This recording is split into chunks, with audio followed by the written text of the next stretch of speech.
이번에는 사이드 이미지에서 환경 메뉴 설정을 어떻게 해줘야 되는지 사이드 이미지 메뉴 설정을 한번 알아보겠습니다. 사이드 이미지에서는 2D 소나 이미지나 다운스캔하고 다르게 범위를 수동으로 정해줘야 됩니다. 수동으로 정해주는 방법은 현재 15m 조금 넘는 수심이기 때문에 여기 가운데 부분에서 이 부분의 수심층을 제외하고 그 외에 사이드 이미지로 탐색을 해야 될 부분을 보통 한 35m에서 40m 정도? 그 정도 설정을 해야 됩니다.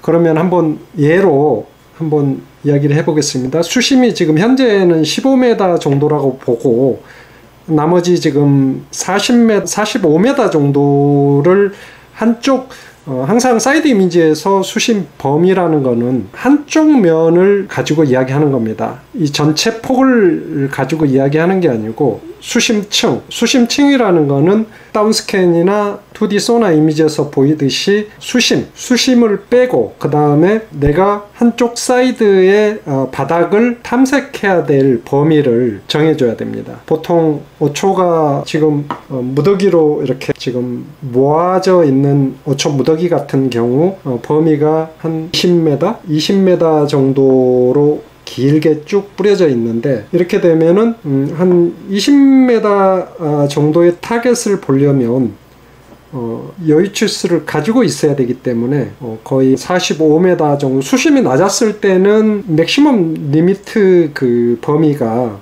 한 80 근방이기 때문에 이거를 더 키워서 수심값을 40m 정도로 할 수도 있지만 더 작게 축소를 40m 정도로 하면 25m 정도 이렇게 하면은 이 부분이 좀 확대돼서 스트럭처 어초가 더 크게 확대돼서 보이긴 하지만 굳이 뭐 이렇게 크게까지는 보지 않아도 되기 때문에 그리고 알고 있는 이런 어초 무더기 같은 경우는 이 범위값을 명확하게 규정할 수도 있지만 내가 생각하고 있는 그 범주 밖에 있는 스트럭처 어초나 이런 구조물이 있을 수 있기 때문에 항상 저 같은 경우는 한 30m 수심이다 그러면 한 35m나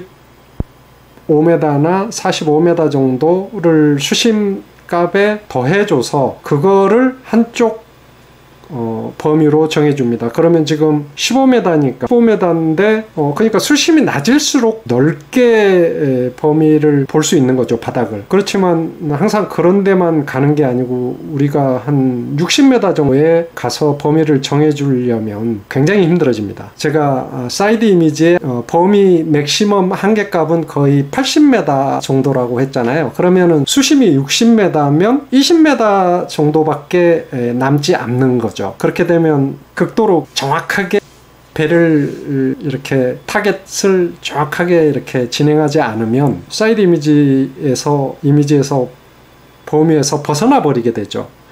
그래서 수심이 깊으면 깊을수록 타겟을 사이드 이미지 범위 안에 넣기가 쉽지 않습니다. 그 다음에 또 한 가지 어려운 점은 수심이 깊어지면 깊어질수록 이미지가 흐릿해지고 명확하게 가시가 되지 않는 게 소나의 특징입니다. 소나는 물이 탁해지거나 아니면 파도 때문에 보트가 출렁거리거나 이럴 때 이미지가 계속 나쁜 쪽으로 가게 됩니다. 그래서 어렴풋이 보이는 거를 발견을 못할 때도 많죠. 그래서 저 같은 경우는 한 35m권 에서 한 45m권에서 주로 어초 낚시를 하기 때문에 저 같은 경우는 수심이 35m다 하면은 한 40m의 탐색폭을 갖기 위해서 범위를 70에서 80 정도 그 정도로 스캔을 합니다. 그러니까 범위 설정은 사이드 이미지에서 범위는 수심이 아니다. 범위다. 이거를 명확하게 알고 계셔야 됩니다. 수심층 그리고 나머지 내가 사이드 이미지에 타겟 어초를 포함시켜야 되니까 굉장히 범위 설정하는 거를 정확하게 이해하고 계셔야 됩니다. 사이드 이미지 같은 경우는 거의 뭐 좋은 이미지를 스캔해내는 거는 범위를 정해주는 거에 있습니다. 그리고 소나 이미지나 다운스캔은 수심값 범위를 자동으로 둬야 되지만 사이드 이미지 같은 경우는 내가 수심을 생각하고 수심 빼고 어느 정도의 폭을 탐색할 건가를 명확하게 계산을 하고 수동으로 범위를 정해주지 않으면 이미지가 밖에 있게 됩니다. 그러면은 우리가 볼 수가 없게 되는 거죠. 범위는 반드시 수동으로 설정을 해줘야 됩니다. 그리고 로렌스 라이브 이하의 어탐에서는 455kHz와 800kHz가 있는데요. 이제 뭐 HDS 프로 같은 경우는 메가 주파수도 있습니다. 그렇지만 우리 회원님들 중에서 사이드 이미지를 주파수를 800으로 하거나 메가로 하면 더 잘 보이지 않을까, 이런 생각을 가지고 계시는 분들이 많더라고요. 의외로 저 같은 경우는 바다에서 사이드 이미지를 볼 때 무조건 455kHz만 씁니다. 주파수는 무조건 바다에서 사이드 이미지는 455kHz, 굉장히 중요합니다. 그리고 선명도는 초기값으로 하시는 게 좋습니다. 특히 사이드 이미지 스캔하는 과정에서는 선명도를 초기값으로 하시고 자동 콘트라스트를 체크해 주셔야 됩니다. 사이드 이미지를 레코딩 해가지고 지도에 맵을 오버레이 할 경우에는 약간 선명도를 올려줄 필요가 있긴 해요. 그렇지만 스캔을 하는 과정에서는 명확하게 어탐이 스캔해야 될 선명도를 어탐이 할 수 있도록 그렇게 해둬야 됩니다. 이런 경우 지금 제가 극명하게 하기 위해서 오버레이, 이미지 소나 오버레이 하고 소나 옵션을 선명도를 69 정도로 해놨습니다. 이래야만 타겟하고 이 바닥하고의 그 그림자, 이런 그 어초 형상이 더 명확하게 보여지더라고요. 오늘은 레코딩 이야기가 아니고 사이드 이미지의 메뉴 설정이기 때문에 오늘은 나중에 별도로 사이드 이미지 레코딩을 해서 지도에 오버레이 시켜서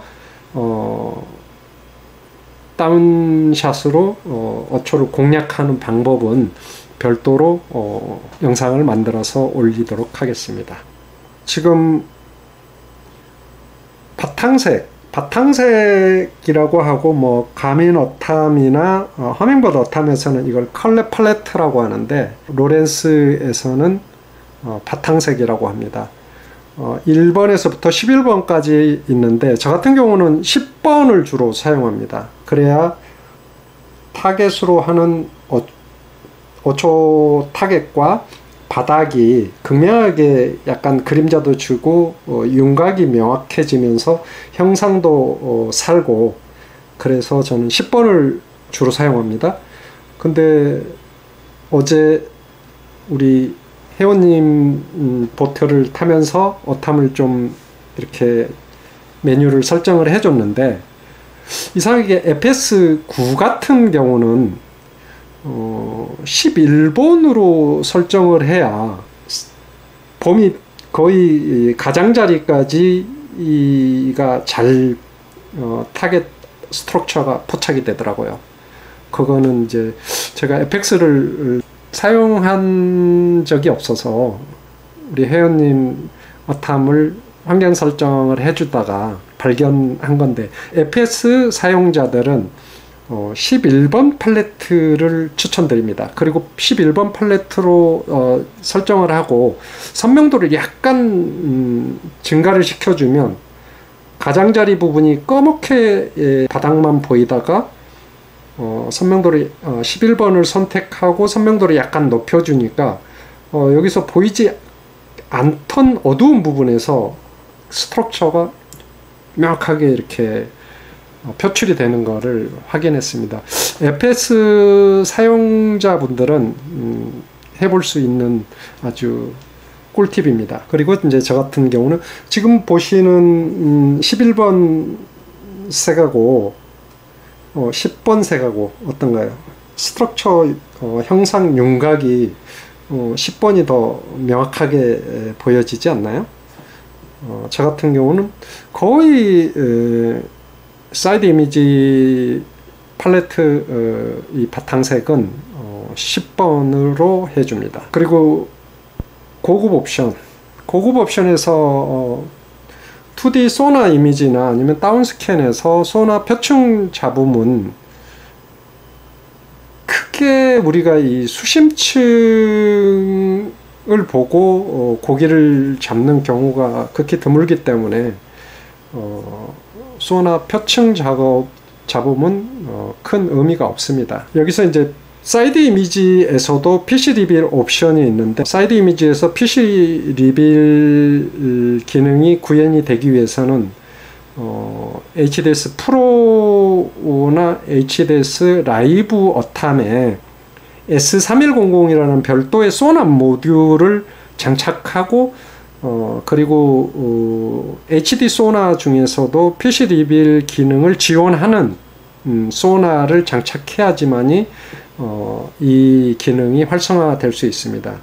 PC 리빌 기능이 활성화되면 사이드 이미지에서 이런 게 지금 제가 PC 리빌 옵션 팔레트를 14번으로 해놨기 때문에 이렇게 어군이 포착되면 사이드 이미지에도 이렇게 형광색으로 명확하게 어군만 표출을 해줍니다. 이동 옵션에서 PC 리빌을 선택하면 이 PC 리빌 옵션이 뜹니다.